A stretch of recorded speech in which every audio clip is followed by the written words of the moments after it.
საღამომშვიდობისა ტელეკომპანია გურჯაანის სტუდიიდან ახალ ამბებს თამარ გორხელაშვილი გაგაცნობთ. 2.67 თეთრი გუშინ ქვეყანაში დოლარის კურსის გამყარების ისტორიული მაჩვენებელი დაფიქსირდა. ეროვნული ბანკის განმარტება, რა მიქონია გავლენა ლარის კურსზე.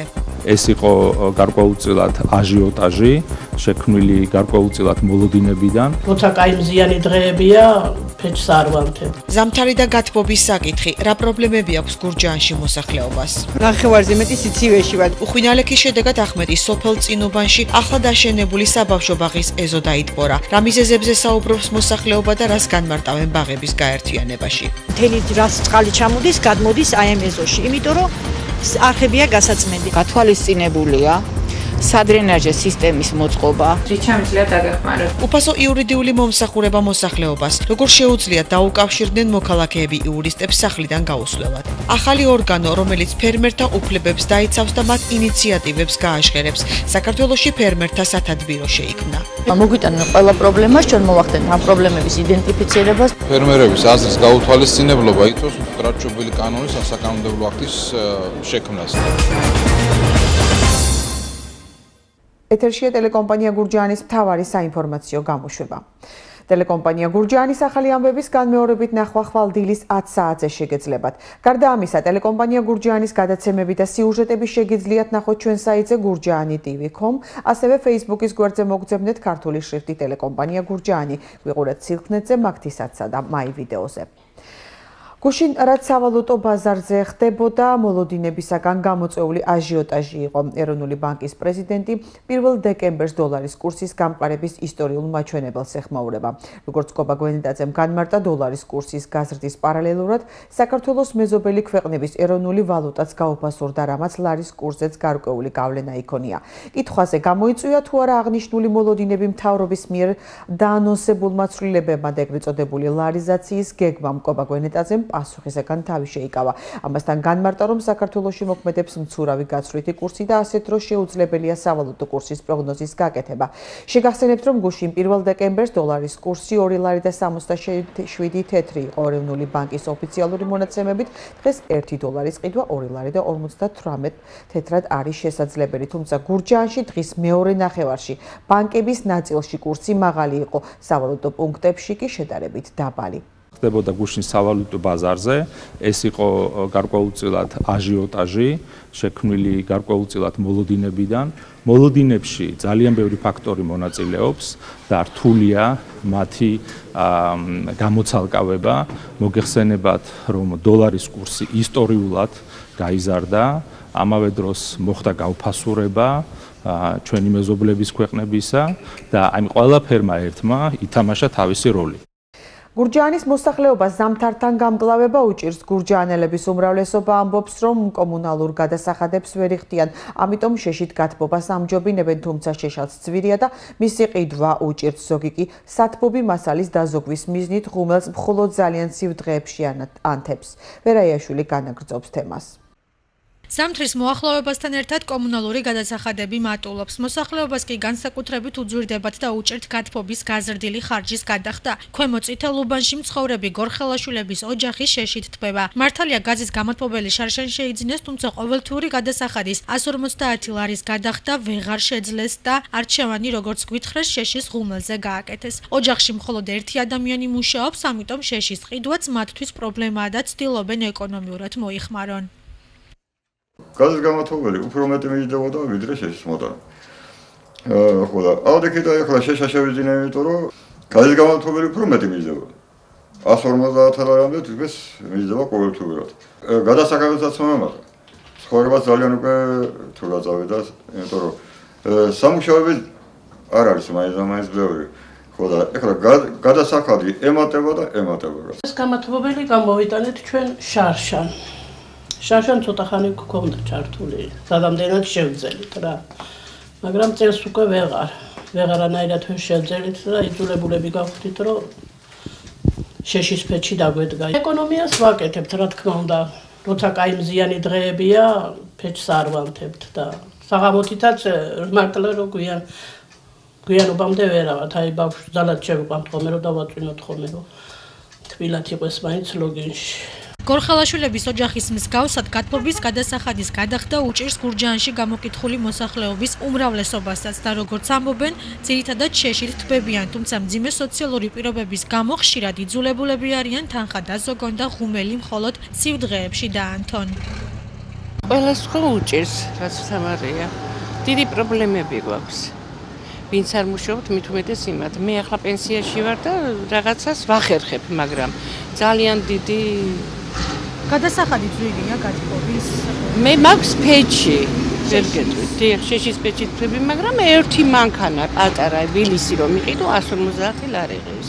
გიჭირთ გადახდა გადასახადების? რა თქმა უნდა, გენაც. რა თქმა უნდა, რამას კითხვაღა უნდა. ქვეყანა წავიდა უკან და უკან გაუბედურებულები ვართ, ვინ აფიქრობს ჩვენ? თვეში რამდენი ლარი ჭირდებათ გათბობის? საკითხავი აღარა ვარ. ნახევარზე მეტი სიცივეში ვართ, რადგან გაზს ვერ ვიხდით, შეშა არა გვაქვს. ცხოვრება გაძვირდა, თუ გადასახადი ჯერ ისევეა და იანვრიდან მატულობსო და რა ვიცი, რა იქნება მე არ ვიცი. სინოპტიკოსები უახლოეს დღეებში ყინვასა და თოვლს პროგნოზირებენ და სათბობი მასალის გაიაფება ერთ-ერთ მწვავე პრობლემად რჩება. უხვინალეკი და დატბორილი საბავშვო ბაღის ეზო. ახმეტის მუნიციპალიტეტის სოფელ წინობანში ახლადაშენებული ბაღის ეზო დაიტბორა, როგორც მოსახლეობა ამბობს, მიზეზი გაუწმენდავი სანიაღური არხებია. ამასთან ბაღის ახალი შენობა, რომელიც ექსპლუატაციაში ჯერ არ შესულა, ჭაობიან ადგილასაა აშენებული და მათი განმარტებით ეს პრობლემა წვიმის დროს ყოველთვის შეექმნებათ. ბაღების გაერთიანებაში აცხადებენ, რომ საბავშვო ბაღის მშენებლობის პროცესი ჯერ არ დასრულებულა და საკითხის მოსაწესრიგებლად გარე პერიმეტრზე სადრენაჟე სისტემის მოწყობაა დაგეგმილი. მოყოლებული მთელი რას წყალი ჩამოდის, გადმოდის აი ამ ეზოში, იმიტომ რომ არხებია გასაწმენდი. ამასთანავე თან სამშენებლო სამუშაოების დროს გადმოდიოდნენ მანქანები, აგერ გზატკეცილვით არის და გადმოდის წყალი, თორემ ასეთი პრობლემა არ აყოფილა. ესტიანი ადგილია, მთელი ჭაობი მარტად დგება და ძალიან გულზე მომხდა, რომ ეგ შენობა ეგეთი იყო იმ ადგილას აშენებული. რომ მოუწევს ყოველწლიურად გარემონტება. არის საშუალება, ჩვენ სახელმწიფოს აქვს იმდენი სახსარი, რომ ყოველწლიურად რემონტი გააკეთოს. როდესაც გაიხსნება ბაღი და ბაღის გახსნას ჩვენ ვაპირებთ მომავალ წელს, დაახლოებით 15-დან 20 იანვრამდე იხსნება საბავშვო ბაღებში ახალი წლის მერე. აი ამ პერიოდისთვის სრულად მოწესრიგებული იქნება როგორც შენობა, ასევე გარე პერიმეტრის ინფრასტრუქტურა. გათვალისწინებულია სადრენაჟე სისტემის მოწყობა და ხრეშის გასშლა ეზოში. ამიერიდან მოსახლეობას იურიდიული კონსულტაციების მიღება იურიდიული დახმარების ცენტრში უფასოდ შეეძლება. კვალიფიციური იურისტები დაინტერესებულ პირებს საჭიროების შემთხვევაში დახმარებასაც გაუწევენ. სასიამოვნო სიახლეა ისიც, რომ ცენტრთან დაკავშირება Skype-ისა და ცხელი ხაზის მეშვეობითაცაა შესაძლებელი. იურიდიული დახმარების ცენტრი საქართველოში ევროკავშირის დელეგაციისა და გაეროს ლტოლვილთა უმაღლესი კომისარიატის მიერ მხარდაჭერილი პროექტების ფარგლებში შეიქმნა.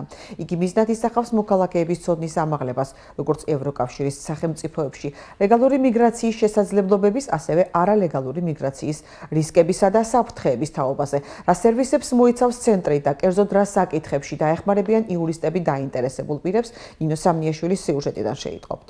მოგესალმებით, ინოვაციებისა და რეფორმების ცენტრის იურისტი გისმენთ, რით შემიძლია დაგეხმაროთ. ამერიდან თქვენი უფლებების დასაცავად იურიდიული დახმარების ცენტრი უფასოდ იზრუნებს. ინოვაციებისა და რეფორმების ცენტრის ბაზაზე დაფუძნებული იურიდიული დახმარების ცენტრის კვალიფიციური იურისტები დაინტერესებულ პირებს უფასო სამართლებრივ კონსულტაციასა და დახმარებას გაგიწევენ ისეთ საკითხებში, როგორიცაა საქართველოს მოქალაქეობის მოპოვება, პირადობის მოწმობა, პასპორტი, საქართველოში მოქალაქეობის არ მქონე პირის სტატუსის დადგენა, ბინადრობის მოწმობა, უცხოელისათვის საქართველოში ბინადრობის ნებართვის მინიჭება, ბინადრობის მოწმობა, საზღვარგარეთ მუშაობის ნებართვის მოპოვების პროცედურა, ადამიანით ვაჭრობისა და ოჯახში ძალადობის მსხვერპლთა უფლებების დაცვა. თუ აღნიშნული დოკუმენტები სახლში ვერ მოიძიეთ, აღნიშნული პრობლემას არ წარმოადგენს. ყვარლის რაიონის სოფელ ენისელში მცხოვრებ თინათინ ჯავახიშვილს მეგობარმა $4000 სანაცვლოდ პოლონეთის დედაქალაქ ვარშავაში სამუშაოს დაწყება და ვიზის მოპოვებაში მხარდაჭერა შესთავაზა. რა რისკებს შეიცავს მეგობრის ეს შეთავაზება და იურიდიულად რა დოკუმენტები ესაჭიროება იმისათვის, რომ ვარშავაში ლეგალურად დასაქმდეს, ამის გასარკვევად იგი კომპიუტერული ცოდნის გამავრცელებელ საზოგადოებაში მივიდა, სადაც Skype-ის საშუალებით იურიდიული დახმარების ცენტრთან დააკავშირეს. რა დოკუმენტებია საჭირო იმისთვის რომ მივიღო სამუშაო ვიზა და ლეგალურად წავიდე სამუშაოდ ვარშავაში. მე დაგაკავშირებთ ჩვენს პარტნიორ არასამთავრობო ორგანიზაციას ინოვაციების და რეფორმების ცენტრს, რომლის ბაზაზეც არსებობს იურიდიული დახმარების ცენტრი, ცენტრის იურისტები გაგიწევენ უფასო კვალიფიციურ დახმარებას და მოგაწვიან თქვენთვის საჭირო ინფორმაციას. იურისტმა დაინტერესებულ პირს დეტალური ინფორმაცია მიაწოდა თუ რა ფორმით და როგორ შეუძლია საბუთების მოპოვება და უცხო ქვეყანაში სამსახურის დაწყება.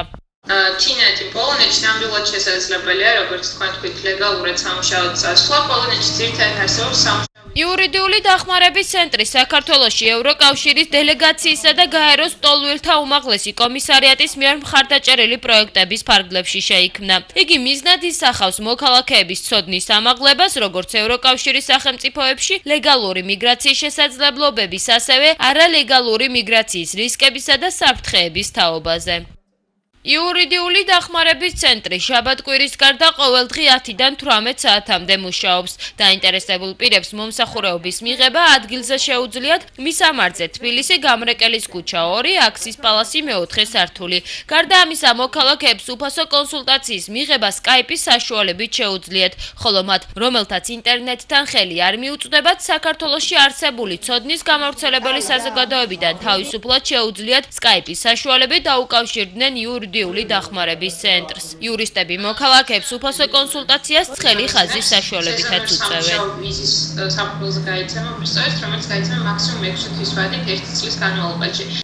ტრენინგი ადგილობრივი თვითმმართველობის წარმომადგენლებისთვის თელავის დემოკრატიული ჩართულობის ცენტრში შეხვედრა ჩატარდა, რომელიც ოჯახში ძალადობის თემატიკას ეხებოდა. ღონისძიების ორგანიზატორების თქმით, მსგავსი შეხვედრები მნიშვნელოვანია მოსახლეობის ცნობიერების ასამაღლებლად. 2016 წლის განმავლობაში საქართველოს პარლამენტის მიერ მიღებული იქნა კანონი, რომელიც ითვალისწინებს შესაძლებლობას, რომ ოჯახში ძალადობის წინააღმდეგ გასატარებელ ღონისძიებებში ასევე მონაწილეობა მიიღონ ადგილობრივი თვითმმართველობის ორგანოებმა და ჩვენი შეხვედრის ფარგლებში სწორედ გვინდა გავაცნოთ თვითმმართველობას ამ კანონის არსი, ზოგადად როგორ შეიძლება იყოს თვითმმართველობის მონაწილეობა ოჯახში ძალადობის პრობლემაზე და საბოლოო ჯამში დავსახოთ საერთო მოქმედების გეგმა ოჯახში ძალადობის დაძლევისა და ოჯახში ძალადობის მსხვერპლთა თაცვისა და დახმარების უზრუნველს აყოფა. ახალი ორგანო, რომელიც ფერმერთა უფლებებს დაიცავს და მათ ინიციატივებს გააჟღერებს. საქართველოში ფერმერთა სათათბირო შეიქმნა, მასში 58 მუნიციპალიტეტის წარმომადგენელია გაერთიანებული. უკვე გაიმართა სათათბიროს პირველი სხდომაც, რომელშიც მონაწილეობა მიიღეს ფერმერებმა საქართველოს ყველა რეგიონიდან. ფერმერთა სათათბირო ორგანოს ფორმირება ენპარტის პროგრამის ფარგლებში ქეა საერთაშორისოს მხარდაჭერით განხორციელდა. აღსანიშნავია, რომ მსგავსი სათათბიროები ევროკავშირის ქვეყნებში უკვე დიდი ხანია ფუნქციონირებს. ფერმერთა სათათბიროს მუშაობის პრინციპი და მიზნები ვნახოთ სიუჟეტში. ამ დარბაზში საქართველოს ყველა რეგიონიდან აგროსფეროში დასაქმებულები ფერმერთა სათათბიროს პირველ სხდომაზე შეიკრიბნენ. სოფლის მეურნეობის სფეროში დასაქმებულთა უფლებების უკეთ დასაცავად და საკანონმდებლო პროცესებში მათი ჩართულობის მიზნით ახალი ორგანო შეიქმნა. სათათბიროს ჩამოყალიბების ინიციატივა იყო ის, რომ რეგიონებიდან უნდა წამოვიდეს პრობლემები, 58 მუნიციპალიტეტიდან უნდა იყვნენ წარმოდგენილები ადამიანები, რომლებიც იქნებიან ესე ვთქვათ თავიანთი რეგიონის ელჩები, მოგვიტანენ ყველა პრობლემას, ჩვენ მოვახდენთ ამ პრობლემების იდენტიფიცირებას და უკვე შემდეგ მოვახდენთ ხელისუფლებასთან კომუნიკაციას. ახლად შექმნილ სათათბირო ორგანოში საქართველოს 58 მუნიციპალიტეტი 2 წევრით იქნება წარმოდგენილი. ერთს ფერმერთა ასოციაციის საბჭო დაასახელებს, ხოლო მეორეს თავად საბჭოს მიერ არჩეული წევრი წარადგენს. თუმცა გენდერული ბალანსის დაცვისთვის მის მიერ დასახელებული კანდიდატი საწინააღმდეგო სქესის წარმომადგენელი უნდა იყოს. ამასთან ფერმერთა სათათბიროს წევრობის მსურველი უნდა აკმაყოფილებდეს შემდეგი კრიტერიუმებიდან ერთ-ერთს და აუცილებლად მეხუთეს. აგრარულ სექტორში მინიმუმ 3 წლიანი გამოცდილება. მოქმედი კოოპერატივის წევრი ან თავმჯდომარე. აგროსაწარმოს ან დარგობრივი ასოციაციის წევრი ან ხელმძღვანელი. წარმოდგენელი უნდა იყოს ადგილობრივი მუნიციპალიტეტის დონეზე და ეკონომიკურ საქმიანობას ახორციელებდეს. არ უნდა იყოს პოლიტიკური პარტიის წევრი. საბოლოო გადაწყვეტილებას ფერმერთა ასოციაციის საბჭო იღებს. ფერმერთა სათათბიროს შექმნას მეცხვარეთა ფედერაციის თავმჯდომარეც ესწრებოდა ბექა გონაშვილის თქმით, საკანონმდებლო ორგანოში გადაწყვეტილების მიღების პროცესში ფერმერების ჩართულობა ნაკლებია.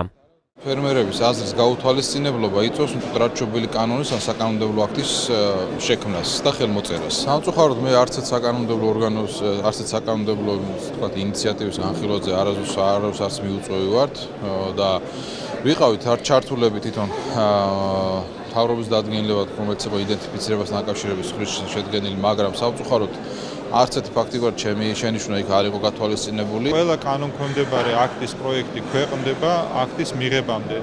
აუცილებელი წინაპირობა აუცილებლად რამდენიმეჯერ საჯარო განხილვის ჩატარება და შეჯერება პოზიციების, ისე არც ერთი საკანონმდებლო ინიციატივის დაძვრა სოფლის მეურნეობის სამინისტროს მხრიდან და ზოგადადაც მთავრობის სხვა უწყებების მხრიდან არ ხდება ეს მიღებული პრაქტიკაა უკვე. ყველა ჩართულია მთელი საზოგადოება, ფერმერი, ვისაც ეხება უშუალოდ გადაწყვეტილება, ან ნებისმიერი ადამიანი, რომლისთვისაც საინტერესოა ის კონკრეტული სახელმწიფო გადაწყვეტილება. გადაწყვეტილების მიღების პროცესში სოფლის მეურნეობაში დასაქმებულობის ჩართულობის მნიშვნელობაზე საუბრობს ხუან ეჩანოვე. საქართველოს ფერმერთა ასოციაციის საპატიო თავმჯდომარის თქმით, მსგავსი ორგანო ევროკავშირში უკვე დიდი ხანია არსებობს. აუცილებელია ქვეყანაში არსებობდეს ორგანიზაცია, რომელიც ფერმერების ინტერესებს დაიცავს. მათი ინტერესების ადვოკატირება და ხმის გაჟღერება ასეთი ორგანიზაციის პრიორიტეტი იქნება. მსგავსი სახის ორგანიზაციები ევროკავშირში დიდი ხანია უკვე არსებობს და მიხარია, რომ საქართველოშიც დაფუძნდა. ახალი სათათბირო ორგანოს შექმნის პარალელურად ღონისძიებაზე სოფლის მეურნეობის დარგის განვითარებაში შეტანილი წვლილისთვის ახალგაზრდა ფერმერები დააჯილდოვეს. ფერმერთა სათათბირო ორგანოს ფორმირება იმ პარტიის პროგრამის ფარგლებში ქია საერთაშორისო მხარდაჭერით განხორციელდა. ბიძინა ივანიშვილის საჩუქარი თელავის თეატრს ამიერიდან ვაჟა-ფშაველას სახელობის დრამატული თეატრის დას ახალი თანამედროვე ტიპის ავტობუსი ექნება, რომელსაც მსახიობები გასტროლებზე გასამგზავრებლად გამოიყენებენ.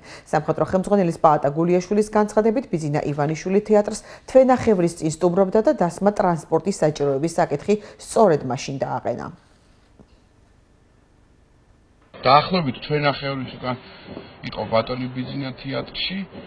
და სიტუაცია მოიტანა ისე გავბედი და ვთხოვე რომ ეს გასაჭირი გვადიკაა ტრანსპორტის მხრიდან და დაგკვირდა და აი თვენახევრის უკან დანაპირები თავისთავად ეს მოითხოვს იურიდიულ საკითხებს და გადაეცა ავტობუსი კულტურის სამინისტროს და კულტურის სამინისტრომ თავის ბალანსიდან ჩვენ ბალანსი გადმოცა ეს ავტობუსი რომელიც ერთი მხრივ თავიდან ბოლომდე საჩუქარია ბატონი ბიძინა. მე მინდა გამოხატო მარლიერება ბატონი ბიძინა ივანიშვილის მიმართ, მან საჩუქარი გადაცა ჩვენს უძველეს და ძალიან სახელოვან თეატრს ეს ავტობუსი, რომელიც ძალიან გამოადგება მათ. მინდა წარმატებები უხილოთ და კიდევ ერთხელ დიდი მადლობა მინდა თქვა, იმიტომ რომ კეთილის საქმე ყოველთვის ძალიან დასაფასებელია და ძალიან მნიშვნელოვანია. ამ ადამიანებს მართლაც სჭირდებოდათ ეს, იცით რომ ჩვენი ხელისუფლების პრიორიტეტი არის ერთ-ერთი მთავარი კულტურული ცხოვრების და კულტურული მიმართულების განვითარება, ამისთვის ჩვენ ყველაფერს ვაკეთებთ და ასეთი შენამატი რა თქმა უნდა იქნება ძალიან მნიშვნელოვანი. 12 მეფე გიორგი ამ სახელწოდების ღონისძიება მოსწავლე ახალგაზრდობის შემოქმედებით ცენტრში გაიმართა. ისტორიის წრის მოსწავლეებმა საღამო წმინდა გიორგის ხსენების დღეს მიუძღვნეს და წმინდანის მოსახელე მეფეები გაიხსენეს. ასევე დაწვრილებით ისაუბრეს მათ 8 წელზე ღონისძიების მიზანი მოსწავლეებისთვის საქართველოს ისტორიის უკეთგასნობა და 12 მეფე გიორგის შესახებ ცნობიერების ამაღლება იყო. ღონისძიება სასწავლო შემოქმედებითი ხასიათისაა. ჩვენი მიზანია მოსწავლეები დავაახლოვოთ მეფეთა ცხოვრებასთან. დღეს 12 მეფე გიორგის წარმოგიდგენთ. ჩვენ ვიცით, რომ ჩვენს ქვეყანას, მრავალტაჯრულ ქვეყანას, ორი წმინდანი მფარველობს, მარიამ ღვთისმშობელი და წმინდა გიორგი. ყოველი მეორე ბავშვი გიორგია საქართველოში. თვით მეფენიც კი აი ამ წმინდანის სახელს ატარებენ და მათი საქმიანობაც, აი მათი ქმედებაც, მათი ღვაწლიც, აი სწორედ მებრძოლ წმინდანთან არის გაიგივებული. საქართველოს სამეფო ტახტზეც სწორედ აი ამ სახელის მქონე მეფეები თავისი რაოდენობით ყველაზე უფრო მრავალრიცხოვანია და ჩვენ გადავწყვეტეთ რომ ამ დღესასწაულთან დაკავშირებით ეს პატარა ჩვენი მოგზაურებული წვლილი შევიტანოთ ქართული ხალხის ცნობიერებაში. დღევანდელი ჩვენი ღონისძიება ეხება წმინდა გიორგის და გაერთიანებული საქართველოს 12 გიორგი მეფე ბაგრატიონს. ეს ღონისძიება ძალიან მნიშვნელოვანია, რადგან არის ისტორიულ შემეცნებითი და ბევრი რამ გავიგეთ ჩვენ ამ ღონისძიებიდან. ყინვა და თოვლჭყაპი კახეთში მომდევნო დღეების განმავლობაში მეტეოროლოგები ჰაერის ტემპერატურის მკვეთრ ვარდნას ვარაუდობენ. 3 და 4 დეკემბერს რეგიონში წვიმა შენარჩუნდება, 5 დეკემბრიდან კი ნალექი თოვლში გადაიზრდება. დღისით ჰაერის ტემპერატურა 4 გრადუსამდე დათბება, ხოლო ღამით -5 გრადუსამდე დაეცემა. სინოპტიკოსების პროგნოზით კახეთში 10 დეკემბრიდან გამოიდარებს, თუმცა ღამით ყინვა მაინც იქნება. შემდეგ დღეებში, როგორც დღეს, ასევე უახლოეს 3 დღის განმავლობაში კახეთში ნალექი შესაძლებელია თოვლში გადავიდეს ბარში 4-5 დეკემბერს, ხო და ისე დღეს და ხვალაც და შემდეგ დღეებში სუფიან და ბაღამთიან რაიონებში მოთოს. ყინვა გაწილიერდება უფრო მეტად 5 და 6 დეკემბერს. მოსალოდნელი არის დაახლოებით 5 გრადუსამდე ღამის საათებში. გამოშვებას რეგიონის გარეთ განვითარებული მოვლენებით განვაგრძობთ. საქართველო აგრძელებს ყოვლის მომცველ რეფორმებს, რათა კიდევ უფრო დაუახლოვდეს ევროკავშირის ნორმებსა და სტანდარტებს. ამის შესახებ საქართველოს პრემიერ-მინისტრმა გიორგი კვირიკაშვილმა ევროპული საბჭოს პრეზიდენტ დონალდ ტუსკთან გამართულ შეხვედრაზე განაცხადა. დონალდ ტუსკმა გიორგი კვირიკაშვილს საპარლამენტო არჩევნების წარმატებით ჩატარება მიულოცა, რაც მისი თქმით უმნიშვნელოვანესია საქართველოს დემოკრატიული განვითარებისთვის. შეხვედრაზე ხაზი გაესვა საქართველოს პრემიერ-მინისტრის ვიზიტის მნიშვნელობას, რომელიც მხარეთა შეფასებით კიდევ ერთხელ ადასტურებს, რომ ევროკავშირი საქართველოსთვის სტრატეგიული პარტნიორია. საქართველოს შინაგან საქმეთა სამინისტროში ვიზიტის ფარგლებში საფრანგეთის ეროვნული ჟანდარმერიის კრიმინალური პოლიციის დელეგაცია უწყებაში განხორციელებულ პროექტებსა და მიმდინარე რეფორმებს გაეცნო. ფრანგის სტუმრები 112-ის მიერ განხორციელებული ინოვაციური პროექტებით დაინტერესდნენ. საპატრულო პოლიციის ტექნიკა და აღჭურვილობა დაათვალიერეს და ქართველი სამართალდამცველების მუშაობას გაეცნენ. მტრის ყველაზე მაღალი მაჩვენებელი დედაქალაქში წერეთლის გამზირზეა დაფიქსირებული. გარემოს ეროვნულმა სააგენტომ საზოგადოებას ჰაერის დაბინძურების ახალი მაჩვენებლები გააცნო. ამასთან მელიქიშვილის გამზირის მიმდებარე ტერიტორიაზე საკმაოდ მაღალი აზოტის დიოქსიდით დაბინძურება გამოვლინდა. საქართველოს მასშტაბით კი ქალაქებიდან ყველაზე მეტად ჰაერი დაბინძურებულია თბილისის გარდა ბათუმსა და ქუთაისში. თამარ ბაგრატის თქმით, გარემოს ეროვნული სააგენტოს მიერ მონიტორინგი ხმაურზეც ხორციელდება, რადგან ხმაური უარყოფით გავლენას ახდენს გარემოზე.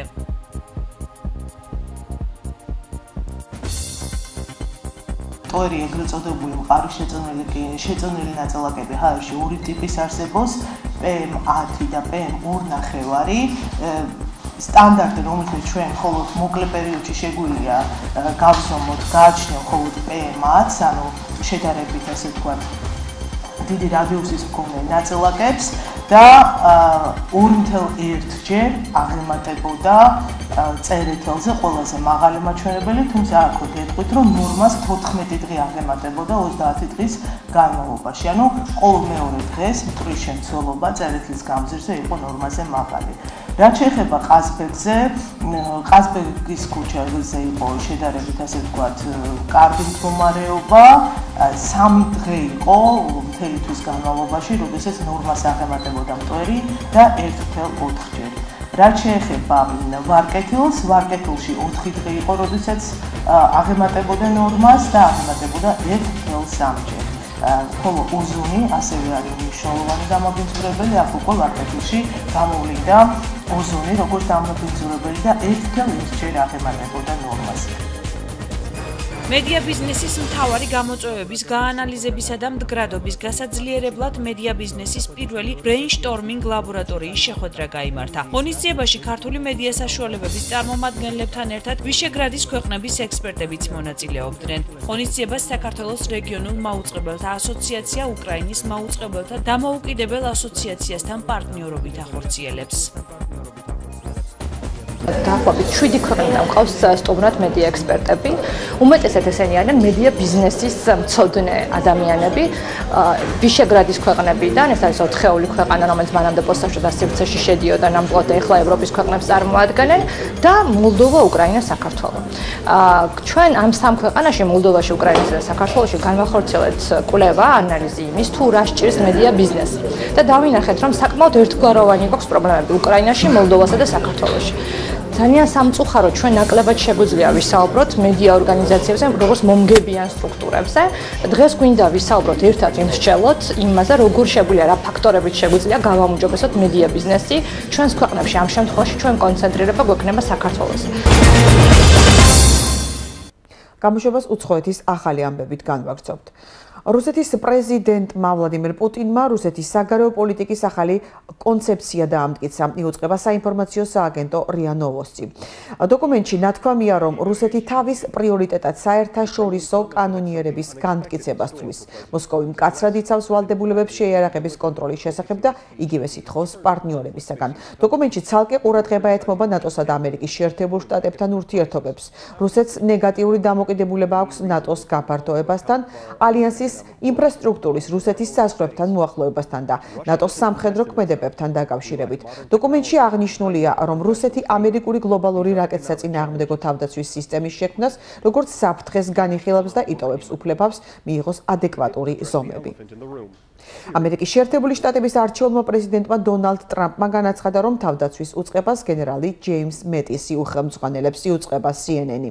გენერალი მეტისი ამერიკის შეერთებული შტატების თავდაცვის სფეროში სოფიანი ძაღლის სახელითაა ცნობილი და მკაცრი ხასიათით გამოირჩევა.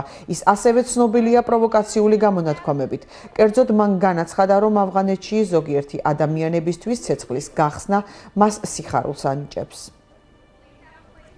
ახლა კი საინტერესო ამბები. მეცნიერებმა კომაზე პასუხისმგებელი ტვინის უბანი დაადგინეს. ჰარვარდის სამედიცინო სკოლის თანამშრომლებმა ჩაატარეს ფართო მასშტაბური კვლევა ვირთაგვებზე, ასევე მაგნიტურ რეზონანსულ ტომოგრაფიის გამოყენებით საფუძვლიანად შეისწავლეს კომაში მყოფი ადამიანების თავის ტვინი. როგორც დადგინდა, კომა ხშირად დაკავშირებული იყო ნათხემის პატარა ქერქული უბნის დაზიანებასთან. მათი აზრით, ადამიანის ცნობიერებაზე სწორედ ეს პატარა უბანია პასუხისმგებელი. მეცნიერები იმედოვნებენ, რომ მათი აღმოჩენა ხელს შეუწყობს ახალი მეთოდიკის შემუშავებას, რომლის წყალობითაც შესაძლებელი გახდება კომაში მყოფი ადამიანებისთვის ცნობიერების დაბრუნება. ეს მართლაც გადატრიალება იქნება მედიცინაში. ინდონეზიის კუნძულ კოკოიასთან ცხოვრობენ წყლის ცხოველები, რომლებსაც დუგონგებს უწოდებენ. სწორედ მათი ბინადრობით გახდა ეს ადგილი ცნობილი. დუგონგი წყლის ძუძუმწოვარია, ის საკმაოდ მშვიდობის მოყვარე არსებაა. სამწუხაროდ დუგონგი შეტანილია წითელ წიგნში, როგორც გადაშენების პირას მყოფი ცხოველი. როდესაც კოკოიას სანაპიროზე ყვინთავები წყალში ჩავიდნენ, აღმოაჩინეს დაბმული და გალიაში გამომწყდეული წყლის ცხოველები. გაირკვა, რომ დუგონგები ადგილობრივ მომეთევზეებმა დაატყვევეს, რათა ტურისტებისაგან შემოსავალი ჰქონოდათ. იმისათვის, რომ გარემოს დამცველების ყურადღება მიაქციათ, მამაკაცმა დუგონგების მიმართ სისასტიკის ამსახველი ფოტოები სოციალურ ქსელში გაავრცელა. ახლა კითხვის სხვა ამბები. მომღერალი ქეთი ფარისაშვილი მუსიკალურ სამყაროს ახალი სიმღერით ოქროყანის აღმართით უბრუნდება.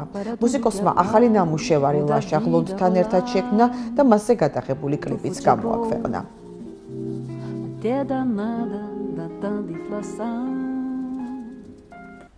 ხარკოვში გამართულ მსოფლიო საკლუბო თასის ფინალში ოლიმპიურ ჩემპიონ ვლადიმერ ხინჩეგაშვილსა და ირანელ მასუდ ესმაილპურს შორის ინციდენტი მოხდა. 61 კილოგრამ წონით კატეგორიის შეხვედრაში ირანელმა რამდენჯერმე აშკარად განზრახ მოარტყა ხელი სახეში ხინჩეგაშვილს. საბოლოოდ ლადომ თავი ვეღარ შეიკავა და მეტოქეს ხელი დაარტყა. ორივე სპორტსმენი ტურნირიდან მოიხსნა, ხოლო ხინჩეგაშვილის გუნდმა ამერიკულმა ტიტან მერკური ფინალი ანგარიშით 3-2 მოიგო. ახლა კი ვნახოთ როგორი ამინდი იქნება ხვალ.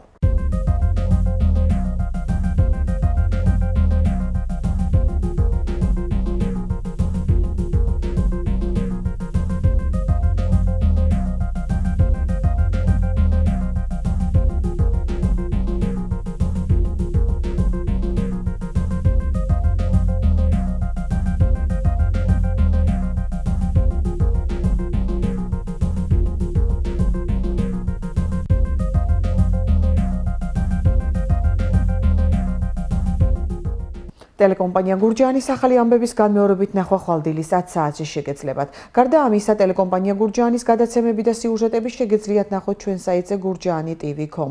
ასევე Facebook-ის გვერდზე მოგძებნეთ ქართული შრიფტით ტელეკომპანია გურჯაანი. ვიყურეთ სილქნეტზე, მაგთისაცსა და მაი ვიდეოზე. ამით ჩვენი გამოშვება დასრულდა. ნახვამდის.